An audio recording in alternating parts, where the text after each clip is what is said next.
Willkommen zurück zu Netzwerke. Wir beschäftigen uns wieder mit dem WEF. Dazu habe ich ein kleines Potpourri an Videos zusammengestellt und wünsche euch viel Spaß damit. Wait until Christ's second coming in order to overcome death. A couple of geeks in a laboratory can do it if you give them enough time and money. You have a lovely passage where you say, looking at the world today, God seems to be making a comeback, but this is a mirage. God is dead. It just takes a while to get rid of the body. I don't think life has any meaning. So in that sense, it's not a strong counter-argument. I know that many religions and philosophies have based the meaning of life on death and what happens after death, but I think these are all fictional stories that people have invented through history. They are not the truth. Because throughout history, death was kind of the great equalizer. I mean, the poor people always told themselves, say in the Middle Ages, yes, now these rich people, they have all the good things in life, but they will die in the end, at least that.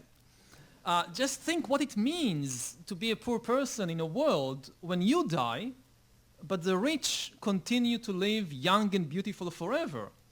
I mean, it's a cause for a lot of anger. If you think about the Bible, for example, so in the first book of Genesis, what God does is to create animals and plants and humans, and we now want to gain this ability to ourselves to manufacture animals and plants and humans. And we even go beyond God. I mean, even if you believe in the Bible, the only thing the God of the Bible managed to create is organic beings. He managed to create the cows and the tomatoes and the giraffes and the humans, all organic.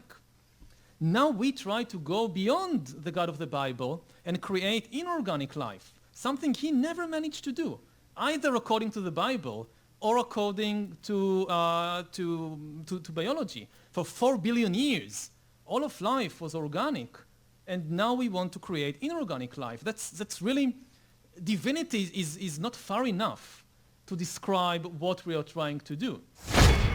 Like the soul and the afterlife and things like that, the main task of God was to ensure agricultural production and victory in war. If you read really the Hebrew Bible, the Old Testament, it's all about agricultural production. It's about rain, it's about pestilence, it's about fertility. And now we are much better than the God of the Bible. I mean, in the Bible you have these recurring droughts that the people of Israel do something wrong, gods become angry, drought, no water. And now Israel has built in recent years a huge desalinization factory on the shores of the Mediterranean, and most drinking water in Israel today actually come from these plants, from these factories. So we can make God as angry as we like. I mean, he can stop the rains, we don't care.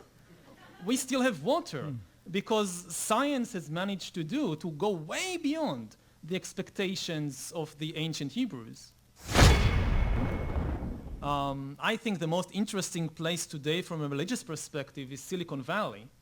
My bet is this is where the new religions of the 21st century are being created, will be created, and these will be kind of techno-religions, religions based on technology, religions that make all the old promises of Christianity and Judaism and Hinduism and so forth. They will also promise happiness and prosperity and justice and even eternal life, but here on earth with the help of technology and not after we die with the help of superhuman beings.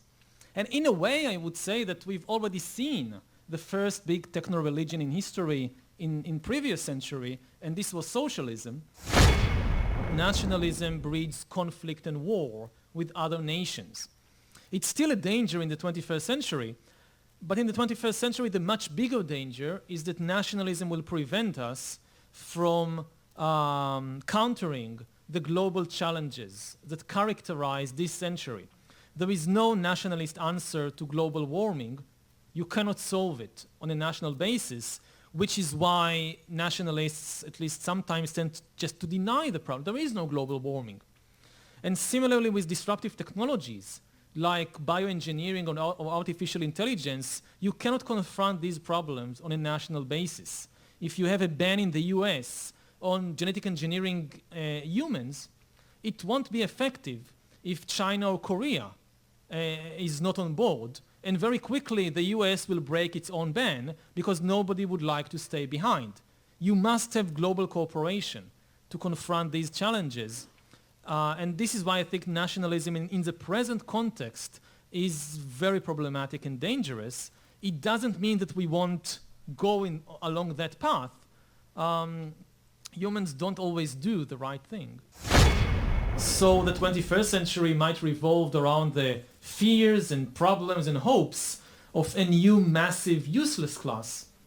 People who are useless not from the viewpoint of their mother or children, but useless from the viewpoint of the political and economic system. Ja, ist ein Hammer, der Typ, was der so vom Stapel lässt. Ich habe hier jetzt ein weiteres Video von ihm. Ich habe das dann hingekriegt, dass ich da die Untertitel einblenden lasse. Ich hoffe, das funktioniert so, wie ich mir das vorstelle. Surveillance, data surveillance and so on. Explain to us your fears, your concerns about this and how we can deal with it. Mm-hmm.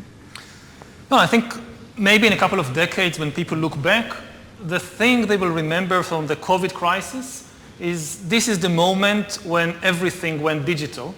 And if this was the moment when everything became monitored, that we agreed to be surveyed all the time, not just in authoritarian regimes, but even in democracies. And maybe most importantly at all, this was the moment when surveillance started going under the skin. Because really we haven't seen anything yet.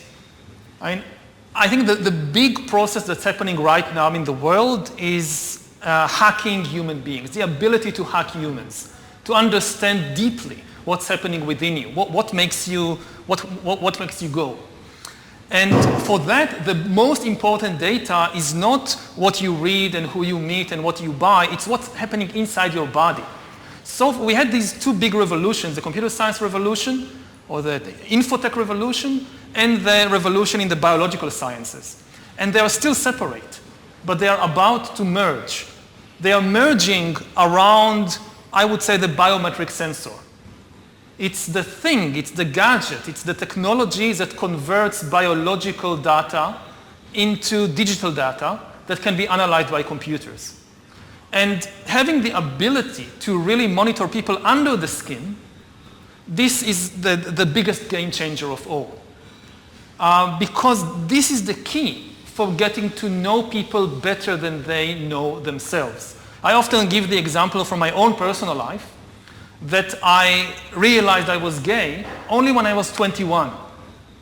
And I keep thinking about the time when I was 15, 16, how could I have missed it? You know, something so important about myself should have been obvious, but I didn't know.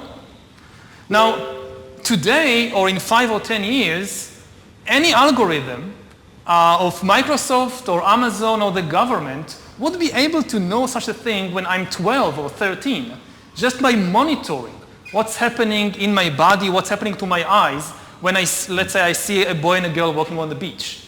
Where do my eyes focus? So this is the crucial revolution, and COVID is critical because this is what convinces people to accept, to legitimize total biometric surveillance. If we want to stop this epidemic, we need not just to monitor people, we need to monitor what's happening under their skin, their body temperature. Like we walked in here, we had to go through a body temperature test. Even in Israel, it has become a national security issue, right? So again, I'm not against surveillance. It's an important tool, especially to fight epidemics. The question is again, who is doing it and how? If you give it to the security service to do it, that's extremely dangerous. Yes, now they're using it to see whether you have the coronavirus. But exactly the same technology can determine what you think about the government. You know, anger is a biological phenomena just like disease. It's not some spiritual thing out there. It's a biological pattern in your body. With this kind of surveillance, I mean, you watch the big president, the big leader, gives a speech on television. The television could be monitoring you and knowing whether you're angry or not, just by analyzing the cues, the biological cues coming from your body.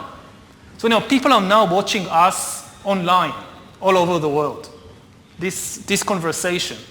Now, maybe even right now, the people who are watching us are being watched and analyzed. And you know, the thing is, it's not just you're now watching this. The thing is, we know that you're watching this, and we also know how you feel. Are you angry about what you hear? Are you frightened? Are you bored? This is the kind of power that Stalin didn't have. You know, when Stalin gave a speech, everybody, of course, clapped their hand and smiled. Now, how do you know what they really think about Stalin? It's very difficult. You can't have a KGB agent following everybody all the time. Even if you do it, he's just watching your outside behavior. He doesn't really know what's happening in your mind. But in 10 years, the future Stalins of the 21st century, they could be watching the minds, the brains of all the population all the time, and also they will have the computing power to analyze all that. You know, it's not just having an agent following everybody all the time. The agent in Stalin's days writes a paper report, and you have these millions of paper reports piling up in Moscow. Somebody needs to read them, to analyze them. That's impossible. Now you don't need human agents. You don't need human analyzers. You just have a lot of sensors and an AI which analyzes it, and that's it. You have the worst totalitarian regime in history. And COVID is important because COVID legitimizes some of the crucial steps, even in democratic countries. Und nochmal Harari, weil es so schön war. And then the big political and economic question of the 21st century will be, what do we need humans for? Or at least, what do we need so many humans for? Do you have an answer in the book? At present, the best guess we have is keep them happy with drugs and computer games. And we call this the metaverse. What you guys do in here. Pretty much everything that you would do in the real world. Or at least, what do we need so many humans for? Would constitute a new useless class. When I say that these are useless humans, it's not from the viewpoint of their mother, of the wife, of the son. Or at least, what do we need so many humans for? First, we've got population. Now, the world today has 6.8 billion people. That's headed up to about 9 billion. Now, if we do a really great job on new vaccines, healthcare, reproductive health services, we could lower that by perhaps 10 or 15%. Or at least, what do we need so many humans for? Forget the conspiracy. Listen to our government agencies. These guys are telling the truth. You know, there's no conspiracy here, folks. Just get your damn vaccine. All right. Thank you, doctor. Das kommende Video ist schon sehr alt. Ich muss dazu sagen, ich habe bisher viele Videos zum Thema Event 201 gesehen, aber eigentlich keins von welches das WEF selbst gemacht hat. Ja, also das WEF war unter anderem mit der Bill & Melinda Gates Foundation und der Johns Hopkins Universität. Zeichneten die sich verantwortlich für dieses Event 201, was wirklich, ja, einige würden jetzt sagen, zu dem Zeitpunkt gab es Corona schon. Ja, dafür gibt es diverse Indizien, dass es Corona bereits gab, unter anderem die Chinesen, die massiv im Mai 2019 Tests aufgekauft haben, aber eben auch Abwasserproben, Blutproben von Menschen, ich glaube es war in Frankreich und Italien, diese Abwasserproben, das war in Spanien, dass also dieses Virus oder was auch immer es sein mag, viel länger zirkuliert ist, als uns bekannt ist. Das würde übrigens auch ein wenig erklären, dass es in Europa dann so massiv zugeschlagen hat. Gut, schauen wir uns einfach mal das Video vom WEF zum Event 201 an.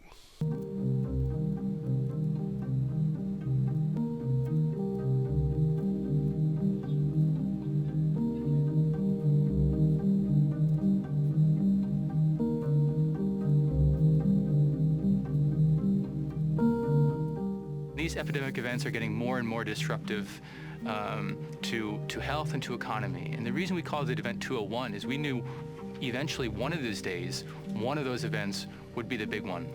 And that big one would really challenge our capacity to respond.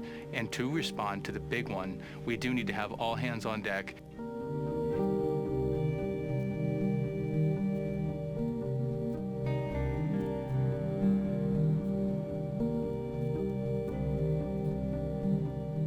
Participants are confronted by a hypothetical scenario that presents to them the challenges of a response. So we will say, here's a hypothetical disease outbreak.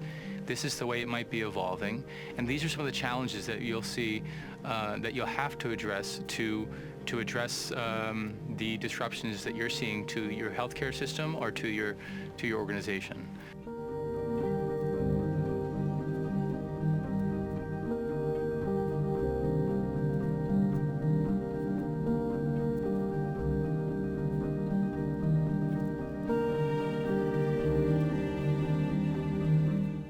All stakeholders realize pretty quickly just how underprepared we are and just how much is possible when we work together. And that the individual actions of any government or company won't add up to a proper global response. I think if we're honest with ourselves, collectively, the international community has never done enough to respond to global health security challenges. That we knew before COVID that the world was underprepared for biological risk.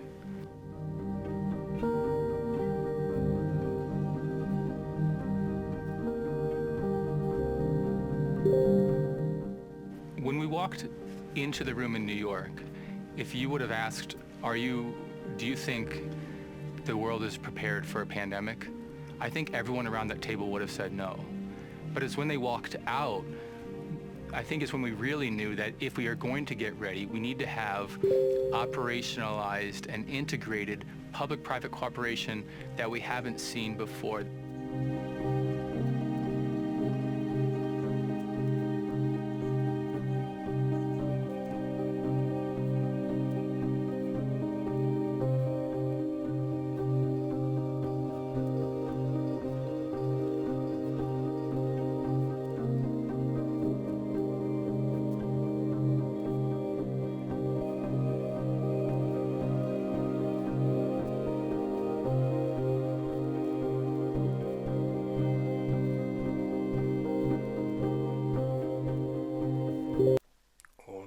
Ein weiteres Video.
Leider verfügt das nächste Video nicht über Untertitel, also für diejenigen, die kein Englisch sprechen. Es ist nicht so schwer zu verstehen. Mir geht es grundsätzlich darum, darauf aufmerksam zu machen. Wenn mein Smartphone schon mit Pflanzen sprechen kann, dann möchte ich nicht wissen, was es mit anderen Lebewesen, Tieren und am Ende des Tages eben auch Menschen veranstalten kann. Diese ganze Geschichte, diese Videos sind immer so eigentlich nett gemacht, musikalisch nett untermalt. Und man muss schon immer irgendwie einen Sprung weiter denken, um sich zu überlegen, hey, was wollen diese Leute von der Menschheit? Ja, gut, dass Transhumanismus deren erstes Ziel ist, dass sie wollen, dass alle Menschen glücklich sind. Das ist übrigens ja im Prinzip kein verkehrter Wunsch, nur der Weg dorthin, der mag nicht unbedingt der richtige sein.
Zum Teil wirklich bedrückenden Zukunftsaussichten, zumindest wenn es nach dem World Economic Forum geht, wollen wir das Video abschließen mit etwas Lustigem.